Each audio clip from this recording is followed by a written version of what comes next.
Episode 10లో ఏం జరిగిందో చూద్దాం.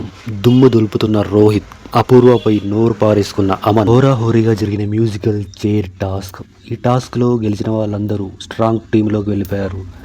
గెలిచిన ప్రతి సభ్యుడు ఒక వీక్ క్యాండిడేట్ను ఎన్నుకొని అతన్ని వీక్ టీంలో పడేశారు. గత ఎపిసోడ్లో రోహిత్ మరియు అమన్ల మధ్య ఒక పిల్లో టాస్క్ జరుగుతుంది కదా, అక్కడ అపూర్వ సంచాలకుగా ఉన్నప్పుడు రోహిత్కి సపోర్ట్ చేస్తుంది. దాన్ని దృష్టిలో ఉంచుకొని అమన్ ఈ రోజు ఆ పాయింట్ను లాగుతాడు. పాయింట్ లాగడం ఓకే, కానీ అనవసరంగా షటప్, నువ్వు నాకు బొక్క పెట్టావు, నీ వల్ల నాకు బ్యాడ్ నేమ్ వచ్చిందని నోరు పారేసుకుంటాడు. క్లియర్గా తెలుస్తుంది టాప్ 15కి సెలెక్ట్ కాకముందు అమన్ ఎలా ఉన్నాడో, టాప్ 15కి సెలెక్ట్ అయ్యాక ఎలా ఉన్నాడో ఒక్కొక్కటి బయటికి వస్తుందన్నమాట. So strong and weak team form అయ్యాక స్ట్రాంగ్ టీం వాళ్ళకి ఒక అవకాశం ఇస్తారు. వీక్ టీంలో నుంచి ఒక సభ్యుని ఎన్నుకొని వారికి ఎల్లో కార్డ్ ఇవ్వాలి. వాళ్ళందరూ స్ట్రాంగ్ టీం వాళ్ళందరూ డిసైడ్ చేసుకొని గాయత్రి అనే అమ్మాయికి ఎల్లో కార్డ్ ఇస్తారు. దీని అర్థం ఏంటంటే ఆ అమ్మాయి డేంజర్ జోన్లో ఉన్నట్లు. గాయత్రి ఏ టీంలో కూడా సభ్యునిగా ఉండకూడదు. గాయత్రికి స్ట్రాంగ్ అండ్ వీక్ టీం నుంచి ఒక్కొక్క లీడర్ని సెలెక్ట్ చేయమంటారు.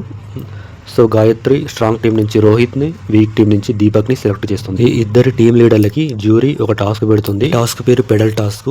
టాప్ 14 సభ్యులందరికీ లాక్స్ వేస్తారు. ఎవరైతే వాళ్ళ కీని ముందుగా దొరకబట్టుకొని లాక్ విడిపించుకొని ఏ టీం మెంబర్స్ అయితే ముందుగా పోయి వాళ్ళ సీట్లో కూర్చుంటారో ఆ టీమే విన్ అయినట్టు. ఈ టాస్క్లో రోహిత్ గెలుస్తాడు. సో గెలిచిన లీడర్కి ఓట్ అప్పీల్ చేసుకునే అవకాశం ఉంటుంది. సో రోహిత్ రెడ్డి ఈ అవకాశము సృష్టికి ఇస్తాడు. ఇప్పటి వరకు గెలుచుకున్న 6 ఫైర్ కార్డులలో ప్రతి ఫైర్ కార్డు ఒక్కొక్క ఎపిసోడ్లో వాడుకోవాలి. ఈ ఎపిసోడ్లో రాజకుమారికి వాడుకునే అవకాశం వస్తుంది. వాడుకోకపోతే ఆ కార్డు ఈ ఎపిసోడ్తో ఎక్స్పైర్ అయిపోతుంది. సో రోహిత్ రెడ్డి షష్ఠికి ఇచ్చిన అవకాశాన్ని రాజకుమారి రివర్స్ డెసిజన్ ఫైర్ కార్డు ద్వారా రివర్స్ చేస్తుంది. తను పోయి అప్పీల్ చేసుకుంటుంది. ఇంకా నెక్స్ట్ జ్యూరీ నుంచి కూడా ఓట్ అప్పీల్ కోసం ఒక సభ్యుని ఎన్నుకోమనగా వాళ్ళందరూ కలిసి సృష్టిని ఎన్నుకుంటారు. తనకు కూడా ఓట్ అప్పీల్ చేసుకునే ఛాన్స్ వస్తుంది. నెక్స్ట్ జ్యూరీ సభ్యులందరూ నెక్స్ట్ ఎల్లో కార్డు ఇవ్వాల్సి ఉంటుంది. వీరు ముగ్గురు కలిసి రోహిత్ రెడ్డికి ఎల్లో కార్డు ఇస్తారు.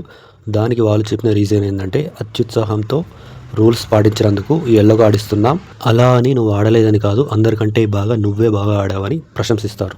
That's it guys. ఈ ఎపిసోడ్లో మీకు ఎవరు నచ్చారో చెప్పండి. ప్లస్ అమన్ మరియు అపూర్వ మధ్య మీకు ఏమనిపించింది ఆ గొడవను చూస్తే. సబ్స్క్రైబ్.